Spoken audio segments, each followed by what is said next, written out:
जय भीम। दोस्तों, तमिलनाडु के सीएम स्टालिन के बेटे उदयनिधि ने सनातन धर्म को बीमारी बताया। उन्होंने कहा कि इसे पूरी तरह से खत्म करना जरूरी है। जो फूले, साहू, अम्बेडकर और पेरियार इन सभी के विचारों का सच्चा वारिस है, जिसके दादा करुणानिधि ने तुम्हारी जात पात भेदभाव वाली व्यवस्था को द्रविड़ आंदोलन को धार देकर ध्वस्त कर दिया था। उदयनिधि उस पेरियार विचारधारा की वारिस है जिसने अंधविश्वास पाखंड को अपने पैरों के जूती के तले रौंद कर रख दिया। अगर किसी को लगता है कि उदयनिधि ने गलत कहा है तो क्यों उसे गिरफ्तारी की मांग कर रहे हो?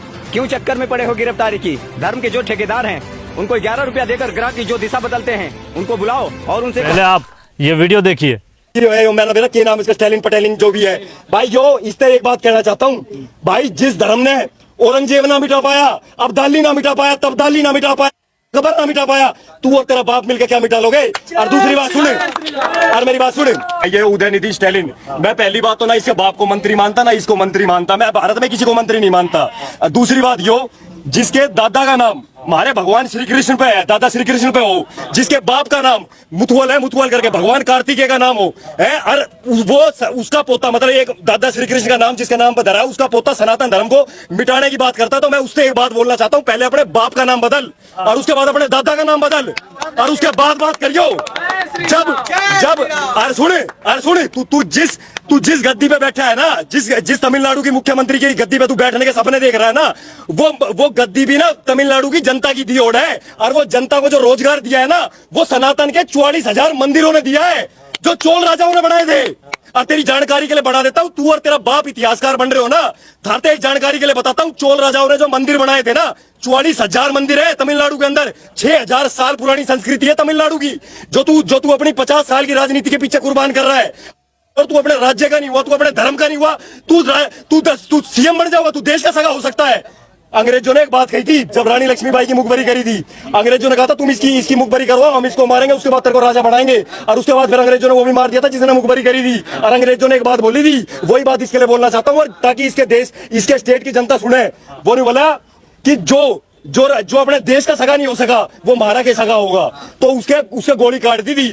तो इससे यो कहना चाहूँ भाई, आज की डेट में जब सनातन का डंका पूरे संसार में बज रहा है, जो ईसाइया ने तो खुश कर रहा है, स्टालिन ईसाई है ना, जो ईसाइया ने खुश करने के लिए इसने वो बात बोल दी, ठीक है। सुप्रीम कोर्ट कहाँ है? सीओ मोटो कॉग्निजेंस हेट स्पीच कहाँ है? वो मेरे तेरे जैसा के लिए है बस। मेवात में वो बेचारा बाढ़ करने कुछ कह दी, हमने पूरे इंटरनेशनल लेवल पे देश को खराब करके रख दिया। मनीष कश्यप, वो बिहार का छोरा, शरीफ सा छोरा है, हमने पहले वो पत्रकारिता ही पूरे देश में वो कर रहा है भाई। धन्यवाद भाई। पत्रकारिता, जो आदमी, जो एकमात्र पत्रकार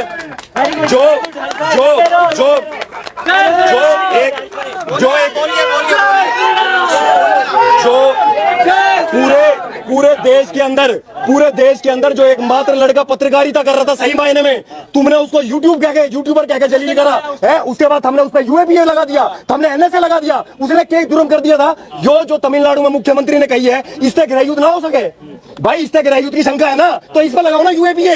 इससे हेट स्पीच का भाई जानकारी बताता हूँ, देश में 85% हिंदू है, उसको वोट कौन दे रहा है? वो क्या क्रिश्चियन वोटों से जीत रहा है? कोई तो स्वार्थ रहा होगा। मेवात में भाड़ बेटी वहां बंद कर दी। उसके चौगुर्दा हिंदू था, वे न्यूज देख के सो गया भाई। वे कम से कम आ तो जाता, बोला हमारा है, वे आया नहीं है भाई। ऐसा है, मेरा कहने का तात्पर्य ये है कि अगर हर शिकारा की बात हो रही है तो मैं सिर्फ इतना कहना चाहता हूं भाई, आप भगत सिंह की फोटो बनाते हो ना छाती पे, आप छाती पे भगत सिंह की फोटो बना रहे हो, अगर भगत सिंह के आचरण को फॉलो नहीं कर रहे तो छाती पे फोटो बनाने से कुछ नहीं होता भाई। मेरी बात सुन भाई, मेरी बात सुन, एक मिनट पत्रकार महोदय, एक सेकंड रुकना भाई, मेरी बात सुन। हम मान लेंगे भगत सिंह है, गंगा जल हाथ में ठाले और कहते मैं किसी पार्टी से चुनाव नहीं लड़ूंगा, गंगा जल हाथ में ठाले। भगत सिंह ने धन धान्य से संपन्न होते हुए अपना घर छोड़ दिया था। उसकी लड़ाई राजनेताओं से थी, उसकी लड़ाई कंपनियों से थी, जो आदमी को लड़वाते हैं। आज आपके घर में अगर पिताजी और तुम्हारे पिताजी और 4 भाई है ना, तो वो चारों भाई एक साथ नहीं रहते। उसकी लड़ाई इससे थी कि वो जो सनातन धर्म, हमारा जो हिंदू धर्म है, उसमें जो संयुक्तता थी, उसमें जो एकजुटता थी, अंग्रेजों ने कंपनी के तहत वो तोड़ दी। बड़े बड़े घर सीमेंट की कंपनियों ने, गाड़ियों ने, सारी कंपनियों के खिलाफ उसकी लड़ाई थी। लड़ेगा ये।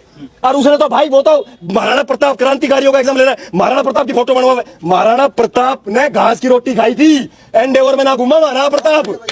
हम कौन सा धर्म बचा रहे हो, मेरे समझ क्यों नहीं आ रहा भाई। और सुन मेरी बात भाई, एक मिनट हाँ जी, एक मिनट भाई, बताओ भाई, बताओ, सवाल पूछो। इसमें एक सवाल ये भी उठता है, हाँ। एक तरफ तो कहा जाता है कि केंद्र में एक मिनट हिंदुओं बताओ। की सरकार है, हाँ। लेकिन अगर केंद्र में हिंदुओं की सरकार है तो हिंदू इतने खतरे में कैसे आ जाते हैं? हाँ, सरकार कैसे भाई, मेरे तो नहीं पता। समाज सरकार बना, समाज ऊपर है, सरकार ऊपर है। समाज पत्रकार महोदय, समाज ऊपर है, सरकार ऊपर है। सरकार लोकतंत्र का अर्थ होता है जनता का राज। भाई सरकार करेगी या जनता करेगी? जनता का आगे सरकार की क्या औकात है? हम क्यों सो गए अपने घर में उस दिन जब मेवात में थारी माँ बहन मंदिर में बंद थी? हम क्यों सो गया? मोदी होगा क्या यार पूरे देश में लेके? ये योगी लेगा होगा? नेता का मतलब क्या है? मैंने यार भाई, मैंने तेरे का मतलब है, मैं तेरी क्या रोटी खाता हूँ, मैं तेरे साथ रोटी खाता हूँ, मैं तेरे साथ उठता हूँ, मैं तेरे साथ घूमता हूँ, तेरे साथ फिरता हूँ भाई। जब तू ही नहीं आएगा भाई, मैं बात कर रहा हूँ, डर जा। मैं अपने को शूटिंग ना करवा रहा फिल्म की। सुन भाई, जब मैं न्यू कहूंगा, जब मैं तेरे साथ पूरा दिन निकाल रहा हूँ, तो भाई तेरी रक्षा के लिए तू आएगा या मोदी आएगा? भाई सरकार तो जो मर्जी करे, राजनीति चलती है साम दाम दंड भेद पे। बता देता हूँ जानकारी के लिए, जा राजनेताओं को तुमसे कोई प्रेम नहीं है ना, राजनेता तुम्हारा कुछ करेंगे।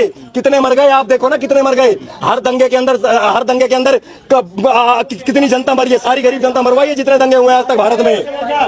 कौन सा नेता मरा है? और भाई मुद्दे से डाइवर्ट मत करो, मुद्दे से डाइवर्ट हो रहा हूँ। स्टैलिन को एक बार, ये जो मंत्री तो जो भी है, मेरा क्या नाम इसका, स्टैलिन पटेलिन जो भी है भाई, जो इस तरह एक बात कहना चाहता हूँ भाई, जिस धर्म ने औरंगजेब ना मिटा पाया, अब्दाली ना मिटा पाया, तब्दाली ना मिटा पाया, खबर ना मिटा पाया, तू और तेरा बाप मिलके क्या मिटा लोगे? और दूसरी बात सुन, और मेरी बात सुन, तेरे को पता नहीं, तू पता नहीं कितनी, वो एक योगी आदित्यनाथ जी ने, अखिलेश यादव जी ने कुछ बात बोली थी, तो योगी आदित्यनाथ जी ने एक बात बोली थी, वही बात रिपीट करना चाहूंगा। उन्होंने बोला था विरासत में गद्दी मिल सकती है, लेकिन बुद्धि और ज्ञान अपने श्रम से अर्जित करना पड़ता है। और सुन भाई मेरी बात सुन, एक मिनट भाई मेरी बात सुन। देश में चोल राजाओं ने जब मंदिर बनाए थे ना 44,000, तो चोल राजा जो थे वो तेरे जैसे अनपढ़ नहीं थे, वो बहुत वैज्ञानिक किस्म के आदमी थे, जिन्होंने ये बात करी कि भाई मंदिर को इस तरह से बनाओ जिससे ये अर्थ शक्ति का केंद्र भी बन सके।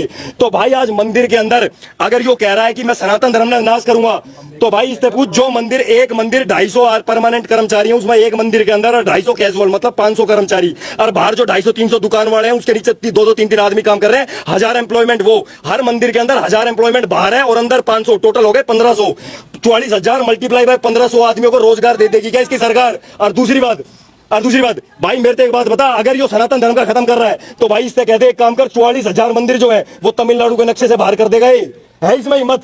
अर्थतंत्र का सबसे बड़ा केंद्र है भारत। जो ईसाई, जो भारत के ईसाइया ने कुछ कर रहा है, और वहां वो ब्रिटेन का मंत्री जो प्रधानमंत्री बन रहा है, उसने क्या प्रसंग कही थी, मैं इसकी जानकारी के लिए बता देता हूँ। वो भी जो ब्रिटेन जैसे आज की डेट में तो भारत से हाईटेक ही है, अमेरिका हाईटेक है भारत से, सिंगापुर भी हाईटेक है। सिंगापुर का राष्ट्रपति बना है जिसका नाम है हिंदू थर्मन षणमुग रत्नम। उसने कही है मैं अपने आप को हिंदू कहने में गौरव महसूस करता हूँ। समझ गया? अमेरिका की रिपब्लिकन पार्टी की दौड़ में शामिल हुआ था ये, जिसका नाम है विवेक रामास्वामी ने बोला कि मैं प्रेसिडेंशियल इलेक्शन की दौड़ में शामिल हूं। हालांकि मैं अमेरिका में रहता हूं और रिपब्लिकन पार्टी से चुनाव लड़ रहा हूं, लेकिन मैं अपने आप को स्वयं को हिंदू कहने में शर्म महसूस नहीं करता, गौरव महसूस करता हूं। ब्रिटेन का प्रधानमंत्री ऋषि सुनक कैम्ब्रिज विश्वविद्यालय में जाके बापू, ये अपना मुरारी बापू है, इसकी कथा में जाके उसने जो वक्तव्य, उसने जो बात कही ना, वो स्टालिन और उसके परिवार को सुनना चाहिए। पूरा देश ईसाइयत को फॉलो करता है ब्रिटेन।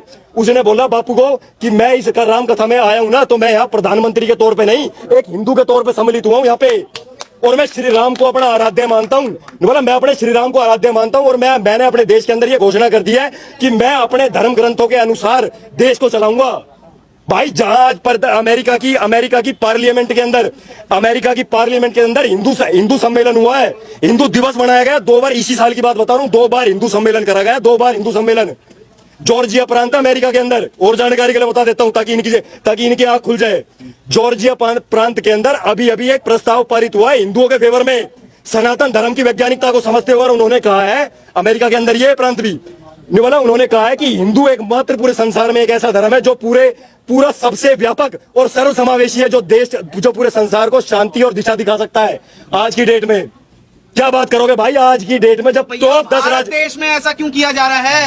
जब पूरे संसार की 10 स्टेट के अंदर शीर्ष सत्ताओं पे हिंदू बैठे हैं, और जिसमें से 5 शीर्ष सत्ताओं पे जो हिंदू बैठे हैं वो अपने आप को हिंदू कहते हुए संकोच नहीं कर रहे, और जबकि वो एक ईसाई क्रिश्चियन स्टेट के प्रेसिडेंट इलेक्शन लड़ रहे हैं, क्रिश्चियन स्टेट के आदमी है वो, उनको वहां ईसाइयों को तुष्टीकरण करने की जरूरत नहीं पड़ रही, और ये यहाँ बैठ के यहाँ तुष्टीकरण कर रहे हैं। भाई अंतिम जानकारी, अंतिम बात करके पूर्ण करूंगा। भाई देख, ये आज से नहीं चल रहा, ये बहुत पहले से चल रहा है। एक उदाहरण लड़की का देके बता देता हूं। जब लवण्य का पिछले साल की बात है, लवण्य नाम की एक लड़की 17 साल की हिंदू लड़की थी, जिसको जबरदस्ती धर्मांतरण करवाने के चक्कर में उसने आत्महत्या कर ली। हॉस्टल वार्डन ने उसको धर्मांतरण करा के दबाव डाला और उस लड़की ने आत्महत्या कर ली। भाई उसके बाद ये जिस तमिलनाडु की बात कर रहे हो ना आप, डीएमके के पार्टी के आदमियों ने ही उसकी जमानत करवाई। जब बेल ग्रांट करवाने के बाद जब वो बाहर आई ना, जब पुलिस ने उसे पकड़ लिया, तो उसको शॉल उड़ा के सम्मानित किया गया। और उसके बाद सुप्रीम कोर्ट में जब उसके ऊपर केस चला ना, तो सुप्रीम कोर्ट के बाद पता है क्या डिसीजन आया? वहां की सरकार ने क्या बोला? उन्होंने बोला कि ऐसा है, ये धर्मांतरण का जो काम है ये हजारों सालों से चल रहा है और ये कोई गुनाह नहीं है। कौन सी बात करते हो भाई? कौन से देश में आप रह रहे हो? मैं सिर्फ हिंदुओं को एक अंतिम बात कहना चाहता हूँ, भाई अपने परिवार को मजबूत करो, एक दूसरे की खुशहाली देखना सीखो। भाई साहब, एक आदमी यहाँ खड़ा होकर पिटता रहता है, सारे हिंदू निकल जाते हैं। कौन सी क्रांति? क्या कह दिया स्टालिन ने? तो कुछ गलती ना कहा, कोई आज पहली बार थोड़ी कह दिया स्टालिन ने। स्वामी प्रसाद मौर्य 50 बार कह चुका, श्री राम, कांग्रेस हजारों बार कह चुकी, श्री राम काल्पनिक है, श्री कृष्ण कौन थे? कोई नहीं थे ना, वो तो गोपियों के साथ नाचते थे। क्यों नहीं बोल रहा है? अरे तो भाई मैं तेरे से पूछ रहा हूँ, हम तो बोल रहे हैं भाई, हम तो यहाँ को हिंदू पीटेगा तो हम दिखा देंगे अभी फिल्म 1 मिनट में, हम तो अपनी कह सके, हम और दिखाओ ना। अरे और दिखाओ भाई, मैंने कह रहा हूँ आज मेरे तो नहीं पता, पूरे गांव में तू भी गांव में रहता होगा, मेरे तो नहीं पता, तेरे गांव में तेरे चाचा ताऊ ने साथ साथ रह रहे हैं साथ। तेरा एक्सेप्शन हो सके, एक एक्सेप्शन हो सके, ठीक है भाई। अगर जो आज से 50 साल पहले जो स्थिति थी, आंकड़े बताते हैं ये कि सबने न्यारे न्यारे घर बना रखे हैं, और सबके चाचा ताऊ के भाई खूनी संघर्ष चल रहे हैं। प्लाट के 50-50 गज के प्लाट के ऊपर कत्लो-आम चल रहा है। घर परिवार के अंदर कौन सा हिंदू राष्ट्र बनाने की बात कर रहे हो? पहले अपने परिवार तो मजबूत कर रहे हो। और तुम्हारे बच्चे कौन से स्कूल में जा रहे हैं मेरे को ये बताओ? तुम स्टालिन को गाली दे रहे हो, तुम पहले अपने घर वालों को, तुम पहले अपने आप को गाली दो भाई। तुम्हारे बच्चे तो कॉन्वेंट में जा रहे हैं, कॉन्वेंट तो सारे क्रिश्चियनिटी से चलते हैं। स्टालिन को बाद में गाली दे लेना, पहले अपने अंदर झांक के देखो कि जब तुम्हारा अपना भाई तरक्की करता है तो तुम उससे जलते हो। जब तुम्हारा परिवार का आदमी कोई तुमसे आगे निकल जाता है तो तुम उसको डाउनग्रेड करते हो। जब कोई तुम्हारे परिवार का आदमी, तुम्हारा कोई हिंदू भाई जो आर्थिक रूप से कमजोर है, तुम उसको समर्थन देने से पीछे हटते हो। कौन सा हिंदू राष्ट्र बना रहे हो भाई? सरकार बना देगी क्या हिंदू राष्ट्र? नाम दे दिया हिंदू राष्ट्र। अरे तो उसके अंदर राम का आचरण भी तो हो। राम राज्य तो वो था ना जो सब बराबर थे, हमने कर रखा कोई बराबर? अपने आप से क्वेश्चन करो। स्वामी प्रसाद मौर्य पिछले 2 साल हो गए उसने, वो पता ना कौन सा राजनेता, हमारे तो जो समझ ना आवे वो एक विपक्ष की भूमिका क्या होती है? एक विपक्ष की भूमिका होती है कि भाई मैं सरकार के कामकाज में कमी निकालूं और उसको रेक्टिफाई करूं। जो क्या कर रहे हो पिछले 2 साल? क्या कर रहे हो पिछले 2 साल? इसने लिखा हुआ इतिहासकार है हो, जिसने वेद पढ़ रखे हैं, इसने मनुस्मृति पढ़ रखी है, इसने पता ना कौन सी अंग्रेजों के द्वारा एडिट करवाई हुई मनुस्मृति पढ़ रखी है इनने। वेद का इनको वी का नहीं पता, ये ज्ञान पेल रहे हैं खड़े हो गए जनता को। एक आ रहा भाई, वो 50 माइक लग रहे हैं, नु कह रही है मैं हिंदू नहीं हूँ, मैं तो सनातनी हूँ। अनपढ़ तेरे को एक जानकारी के लिए एक बात बताऊं, आज जो आर्यव्रत का देश है, जिसको पहले सनातनी बोला जाता था ना, उसको पहले आर्यव्रत बोला जाता था, और उसको अब वस्तुतः हिंदू बोला जाता है। ये तीनों में कोई फेर नहीं है। बन रहे हैं 2 पैसे के आदमी, जिसको सिर्फ राजनीति करनी है, राजनीतिक रोटियां सेकनी है, वो आदमी आगे कोई जो गुणगान गा रहा है, गाय तो गाली बक रहा है, किसी तो गाली बक रहा है। तू अमीर हो भी गया तो तू परमात्मा के आगे जाके क्या दिखाओगे भाई? जिस देश में गाय का अपमान हो सकता है ना सरेआम, और पब्लिक 18 लाख 1 करोड़ उसके फॉलोअर दे रखे हैं, उससे 50-50 लाख उसके फॉलोअर दे रखे हैं भाई, उस जगह पे ना स्टालिन जैसे ने कह के ना कोई बड़ा काम ना कर दिया। और यो तो नॉर्मलाइज करने की कोशिश हो रही है सिर्फ, कि आने वाले टाइम में हर कोई आदमी हिंदू को गाली दे तो हिंदू समझे कि हाँ ये तो चलता ही रहता है भाई, ये तो क्या है इसका, ये सिर्फ ये है भाई, और कुछ नहीं। यार अंतिम बात हिंदुओं के लिए सिर्फ एक बात कह के और पसंद करूंगा भाई, समय ले रहा हूं ज्यादा, कम आता हूं यहाँ पे भाई। एक युद्ध सुना देता हूं। आज जितने भी लोग गाली बक रहे हैं ना गौ माता के रक्षकों को, और ये जो अपने गाय वाले भाई गौ माता को गाली दे रहे हैं, उनके लिए, उन जैसों के लिए महाराणा प्रताप का युद्ध सुना देता हूँ, हल्दी घाटी का। भाई हल्दी घाटी के युद्ध में महाराणा प्रताप के खिलाफ लड़ रहा था राजा अकबर राजा, सॉरी मैं तो राजा क्या कहूँ, अकबर राजा, तो मैं महाराणा प्रताप के अलावा किसी को नहीं मानता। राजा महाराणा प्रताप वर्सेस अकबर और लूणकरण की सेनाएं आपस में लड़ रही थी। एक किताब है जिसका नाम है, नाम वेरीफाई कर लेना भाई, सारे जो नाम बता रहा हूँ भाई, उस किताब का नाम है मुंतखाब उल वारीक, जिसको जो अकबर के साथ जो सेना नायक लड़ रहा था ना, वो उसी ने लिखी है और वो मुसलमान है भाई। मैं आपने कहूँगा ना कि मैं हिंदू मुसलमान कर रहा हूँ, मैं नहीं करता, मैं सिर्फ देश की बात करता हूँ, संस्कृति की बात करता हूँ भाई। वो अब्दुल कादिर बदायूं उस सेना नायक का नाम था। वो उस किताब के अंदर लिखता है कि जब सेनाएं आपस में लड़ रही थी ना, तो दोनों तरफ हिंदू थे, क्योंकि सेना तो यही बिक गए थे ना, हमारे वाले बिक गए थे, जैसे आज बिक गए, ठीक है। ये अकबर की सेना में चले गए, अकबर की सेना में गए तो अकबर की सेना का एक अबुल फजल नाम का सैनिक था, वो नहीं बोला जी मुझे समझ ही नहीं आ रहा, मैं महाराणा प्रताप के सैनिकों को मार रहा हूँ या मैं अपनी सेना के सैनिकों को मार रहा हूँ, क्योंकि दोनों तरफ के जो सैनिक है ना, वो भगवा गमछा डाल रखा है सामने, 90% राजपूत थे। बोला मुझे समझ ही नहीं आ रहा, मैं तीर चला रहा हूँ तो मैं कौन मर रहा है, भाला चला रहा हूँ तो कौन मर रहा है, मैं फरसा चला रहा हूँ तो कौन मर रहा है। अब्दुल कादिर बदायूं ने जो जवाब दिया ना, आज के गद्दारों, हमने अपने मातृभूमि के साथ गद्दारी करी है, हम सुन लेना, हम अब्दुल कादिर बदायूं हो और अबुल फजल हो, हम आने वाला इतिहास तुम्हें अबुल फजल और अब्दुल कादिर बदायूं के नाम से जाने जाओगे तुम।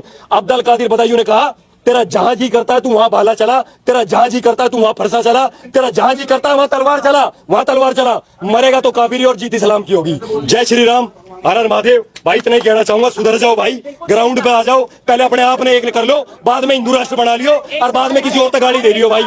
किसी में कोई कमी ना है, अरे ना है किसी में कोई कमी, किसी में कोई कमी नहीं है भाई, सिर्फ हिंदुओं में कमी है भाई, और इसमें और किसी में कोई कमी नहीं।